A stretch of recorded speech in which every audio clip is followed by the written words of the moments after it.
Magbabasa tayo ng Bible dahil may sasabihin ako sa iyo sa inyo sa huling panahon. Basahin natin ang chapter 1 verse. So, bago muna noon, palawanan niyo kami sa mga aming kasalanan sa isip, salita. Noon, pasisya po ang nanonood ngayon, bigyan niyo siya ng proteksyon, palarasin niyo sa kanila ang ubo,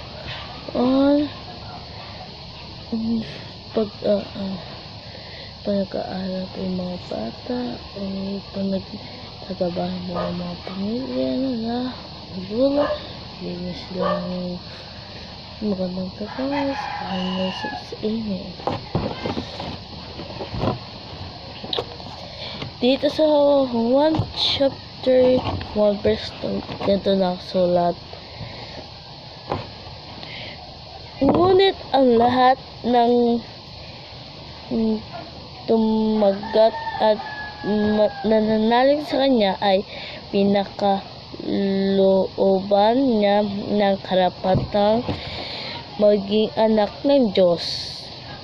Ngayon sa 1 chapter 3 verse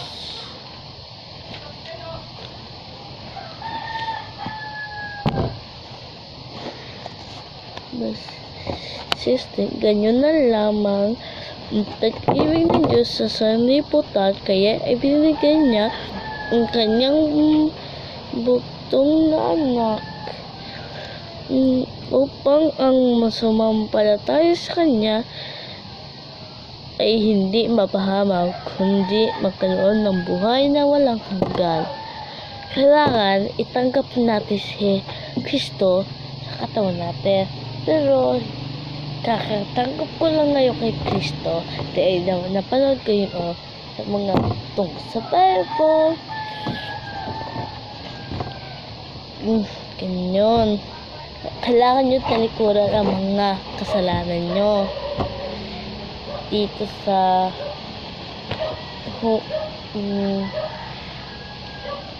Pahayag 14:6.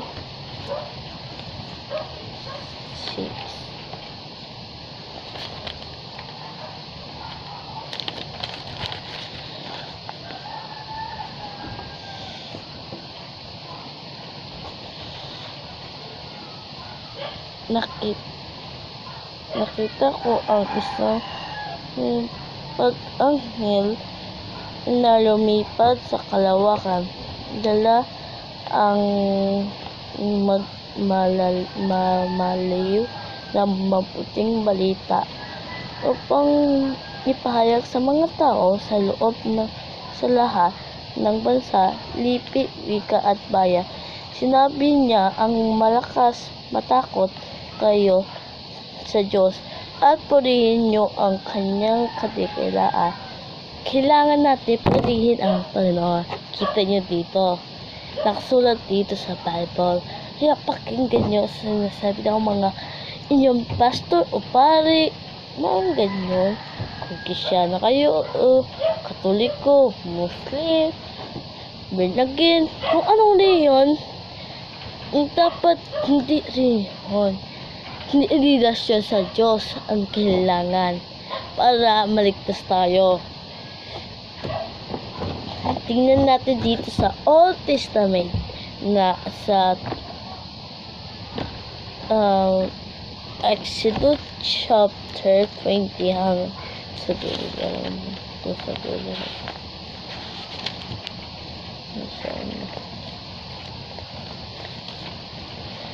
Ang 10 utos kada ng sulat. Ito ang sinabi ng Diyos. Ako si Yahweh, ang inyong Diyos, na naglabas sa inyo sa Ehipto at humango sa inyo sa pagkaalipin. Huwag kayong magkaroon ng ibang Diyos Maliban sa akin, ibig sabihin, bawal ang revolto, bawal ito mga tungkol sa ibang revolto, o nakasulat din dito, huwag kayong makaroon ng Diyos-Diyosin o kaya larawan sa o revolto na anong mang nilang na nasa papawid, nasa lupa o nasa tubig. Ibig sabihin papawid, bawal revolto ng ibon sa tubig, bawal revolto ng isda, bawal dito ang baka, tao, at yung mga sinasabi yung Mama Mera. Pero hindi ko naman sinasabi talikuran hindi ko sinasabi sa inyo na talikuran yung mga yung ginawa niyo kasalanan. Hindi ko sinasabi ganyan.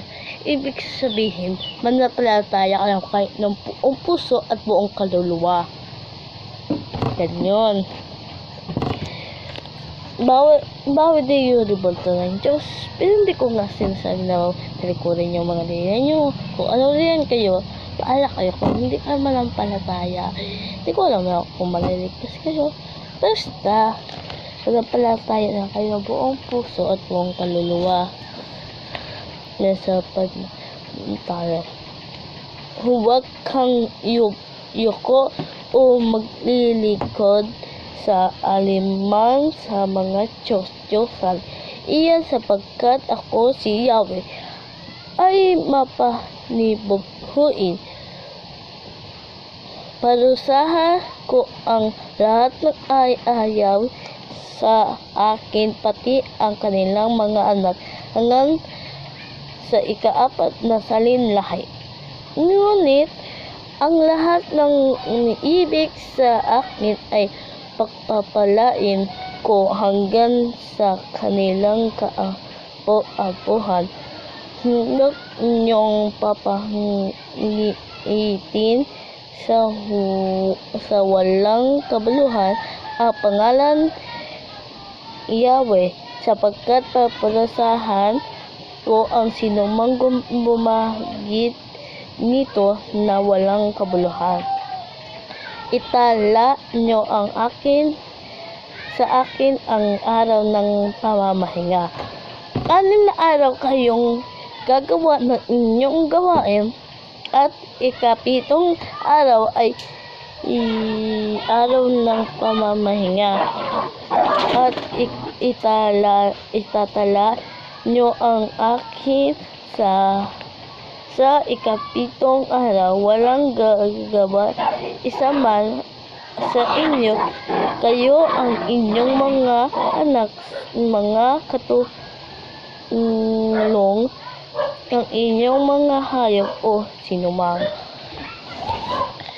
naninirahan sa inyong bayan. 6 na araw na ginagawa ko ang langit, ang lupa, ang mga dagat, at ang lahat ng nasa mga ito. Masahing ako sa ika-7 araw, itinangi ko ito at itinala para sa akin. Igalang nyo ang inyong ama at ina, sa ganyong mabuhay kayo ng matagal sa lupain. Nakasabi dito, igalang nyo ang inyong ama at ina. Kaya mga bata, kagaya ko, o mga binata na kagaya na mga paranggang, igalang nyo ang mga inyong magulang, ang ama at ina. Kahit yung ate nyo na tataguhin sa'yo, kung wala naman ka magulang, yung tita mo, nag-aalaga sa'yo, pero igalang mo pa rin. Lagyan mo siya ng respeto dito sa puso mo, para mabuhay kayo ng matagal sa piling ng Diyos. Huwag kayong papatay, huwag kayong magngangalunya, huwag kayong magnanakaw, huwag kayong sasaksi sa di katotohanan laban sa inyong Ibig sabihin dito, huwag kayong papatay.